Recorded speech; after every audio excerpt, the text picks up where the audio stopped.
Connolly, you all know, independent TD from Galway West, member of the Public Accounts Committee, and she's a former mayor of Galway. She was a city councillor for 17 years.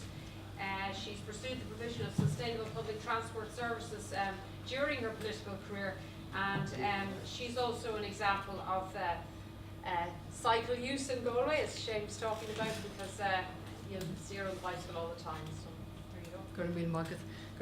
I thought Shane was going to say that he would make it obligatory on all this council staff to cycle a bicycle. That'd be a good start. But Díomh Corraic agus gur míle maithagad agus don inaltóirí na hÉireann agus don cuara bheith an seo agus don cathaoirleach Lorna a bhí sásta an páirte glacu mar cathaoirleach agus tá sé thar bheith tábhachtach agus tá sé níos mó ná tábhachtach í áiríre tá sé pránach go méid díospóireacht oscailte ionraig maidir le réiteach don tranglam trácht in Galia.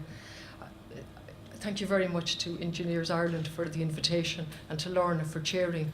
It's beyond urgent that we have an open, honest discussion about the solution to the traffic congestion in Galway.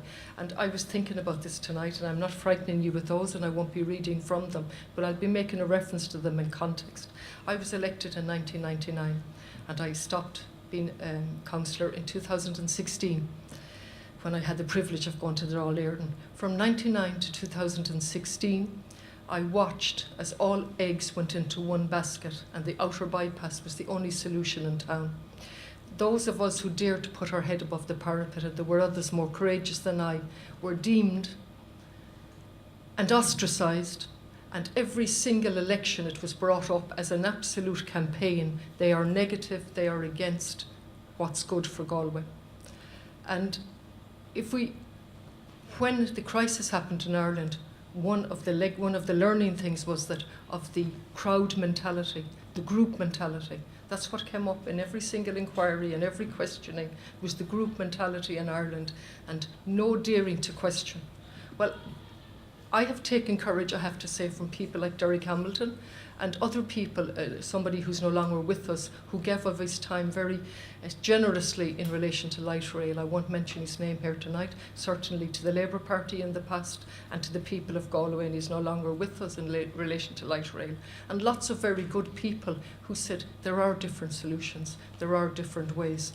And so since 1999, I've had the privilege or the misfortune of watching 4 city development plans passing through City Council hands. So I brought them all in tonight. So we inherited the 99 one, it was there when I came in. I had the privilege of being mayor from 2004 to 5, and I presided over the new plan that came in 05. And then there was a third one in 11, and the last one is a 6-year plan. I wasn't there for that one. Some of it I was there for, but I wasn't there when it came in. All of the time, we struggled as councillors, the majority of councillors, to say there are different solutions. And back in 2005, we put in park and ride as an objective, and I hear Bus Éireann tonight and talk about park and ride. I welcome that. However, not alone did we talk about that, but we knew it was part of the solution back in 2005. So it's here for anybody to see an objective park and ride east and west of the city as an objective to be carried out and implemented. Never once has it been implemented, and we're still talking about park and ride, and now we're talking about it in a minimal way, and we have less land in the suitable areas, and I think that's unacceptable. We also highlighted that our public transport had to be a major part of the solution to the growing traffic congestion. And as a council, we endorsed public transport and light rail as our preferred option. We were simply ignored. I want to refer to the Gluish group, who came in, I think, twice before City Council at councillors' invitation, having heard of their very good work. And we endorsed this vision, and I'm afraid management felt it wasn't their vision, and we didn't succeed. There are so many angles to this. I'm not sure where I'm going to. It culminates in this, all of the plans. So in addition to 4 city development plans, we started with the land use and transportation study, and I'm sure Derek will correct me if I'm wrong, back in 1999, Buchanan. And it continued then with transport plan after plan. culminating in Galway Transport Strategy, which is before me here. It's August 16. In my opinion, it's already dated. In my opinion, it was dated when it was published. Now, I'm no engineer and I've absolutely no expertise in that area, and I don't claim to have. But I cycled to work today. I cycled from the Claddagh to Galway. It's positively dangerous, I have to tell you, but I'm an experienced cyclist and I watch out, and so I keep myself safe. I cycled to my office in Flood Street. I cycled to Seamus Cork Road for the launch of a science art project. I cycled back to the museum. I cycled back to my office. I forgot something that I'm going to refer to in a few minutes, and I cycled home to the Claddagh, and I came back. I couldn't possibly be an active TD in the manner that I am if I didn't use a bike. I simply wouldn't get to all of these things. So, Shane said that there's been an active, I'm paraphrasing him, an active promotion of the private car. He's absolutely right. It has been the god of public transport. Nothing else was allowed. The outer bypass was the one through way. Now, regardless of your opinion on the necessity for an outer bypass, and I've said this repeatedly publicly to engineers, regardless of your opinion, the difficulty with the concept was nothing else was done. No park and ride, no improved cycling facilities, no school transportation except for those outside. For example, in relation to the Claddagh School, the removing of a bus. Now, I don't blame Bus Éireann, I don't blame CIE. The vision has to be set from the top down, and they have to be told what to do in relation to what our obligations are. And so the one piece of good hope, really, in all of this is the National Planning Framework, which has been severely criticised by some of my colleagues, and indeed I criticise some of it. But the use of language in it is brilliant. Sustainability. All development must be sustainable. We must take into account our obligations under climate change legislation and so on. And then they pick out 5 cities for development. 50% of all new development must be in those 5 cities. The other 50% is the rest of the country. Of that development, 40% of all development must be within the city or town footprint. I welcome that. I think that is a very good thing. And for Galway City, it's higher, it's 50%. So on that level, that's a good plan. However, that plan is just words, because on the ground as we speak, we have fantastic public sites in Galway. We have a huge amount of public land zoned residential that we are not building on. In addition, we have prime sites in Kent Station, the docks, Headford Road, all in public ownership with no master plan. Plan after plan of the city development plan refers to a master plan. There is no master plan. The last plan is the worst city development plan because it refers to a master plan, but it says it will be led by the developer. This plan says we're not going back to the way things were. We have to move from what we did in the past, developer-led development. We are back to square one in Galway without any over-coordinating plan. Kent Station, the docks, Headford Road, no master plan. The docks doing their own thing, Kent Station doing their own thing, which brings me to what I cycled home for tonight. And I cycled home to get something that myself and my sister, as it happens, back in 2006, in relation to the then plans for Kent Station by a private developer for public land. And let me just clarify that this was 06. And let me clarify in this submission, I think it was to Board Planol, I can't recall, but it's there on the record. The matter never once became before the elected members. So the plans at that stage that they were hopping around for development that was not sustainable. I'm going to make a general point. I'm not highlighting or criticising one body to the exclusion of others. I'm simply highlighting at that point it was clear to us that this wasn't sustainable development. And we went on in relation to that.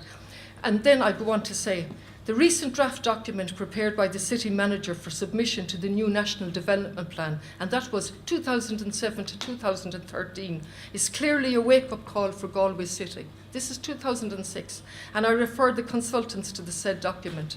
In relation to transport, I refer to paragraph 10 and what the then City Manager put in his submission for that National Development Plan. And he said, The road network in Galway is currently close to saturation and cannot cope with current and future private transport demands. Traffic congestion is reducing the attractiveness of the city as a place to work and invest in, with consequent implications for regional competitiveness and employment growth. All the same language being used in 2018, and that was back in 2006. And I think, why is this happening? Because the lobby group for more and more cars is extremely powerful, because the groupthink very much is still with us, and we will not look at a different solution. In relation to the proposed new road, it can't happen in the next couple of years with the best will in the world. So what are we going to do in the meantime? When you look at this plan, it says we have all those lovely bullet points that Lorna referred to. And when you listen carefully to what the manager and management say, oh, we can't do that until we have the road. So there's a sort of a double speak going on, in my opinion, in relation to wonderful plans but can't be implemented without a road. And then we have policy problems. And for example, in relation to, we take Connemara and for example, Connemara and Galway City, and you want people to live in Connemara and access services there. Physiotherapy has gone from Carrow. Lots of other services, so they have to come in cross town and go into St. Francis Home for the limited service that's available. In relation to ultrasound, from the Aran Islands or any part in Connemara, you have to go cross town to Athenry to access an ultrasound, which they're proposing to put to Tuam. So that's just an example of policies that are directly contradicting the National Development Plan that says we should reduce travel time, we should have where you work beside where you live as best as possible, and all of these wonderful ideas. I'm going to finish up. I fix my time up. Yeah, I despair sometimes, and other times I go out on my bike and I think it's wonderful to be able to cycle around, and I sort of go between the two, and I think, why cannot we do things differently? Why can't we learn from other cities and towns? I went over to a place outside Paris to look at light rail. Fantastic. We stood on the streets of Galway as part of the current campaign with the Gluish team, and we've taken over 21,000 signatures in an 8-week campaign, in the most appalling weather. And the people came up to us and said, Jesus, we want something different. We will hop on a light rail. We'll hop on buses. We'll hop on anything to get out of our cars, but there's nothing there for us to do it. And so, finally, in relation to Parkmore, up in the Oireachtas committee lately, the transport, I'm not on it, but I went into it for a few hours, and there were contributions by various people. And Mr. Call, who's a lecturer in Sligo, came forward with very practical solutions in relation to using real time. For example, he showed us that we get traffic commentary. Traffic is going slow, and it's going slower, or it's going a bit. And then he compared that, say, with America, where they say your journey is going to take 5 minutes, your journey is going to take 2 minutes, and lots of other very practical ideas. Not once had management ever talked to him about that. Not once. There were many other practical ideas that can be implemented. I would love to see us joining forces. I would love to see us look at, we have a golden opportunity here. A number of things have changed, and I'll finish on this. We have the most serious obligations under climate change legislation, which weren't there when I became a councillor in 1999, and certainly are there now. Under the National Development Plan, or the National Planning Framework, Galway City is going to grow from a population by 50% up to 120,000 people. That wasn't there before when we discussed Gluish. And the actual plan itself says that most of the development must be within the footprint of Galway, therefore given the density for light rail or a proper bus service. So lots of things have changed. That is dated, and we're still not learning.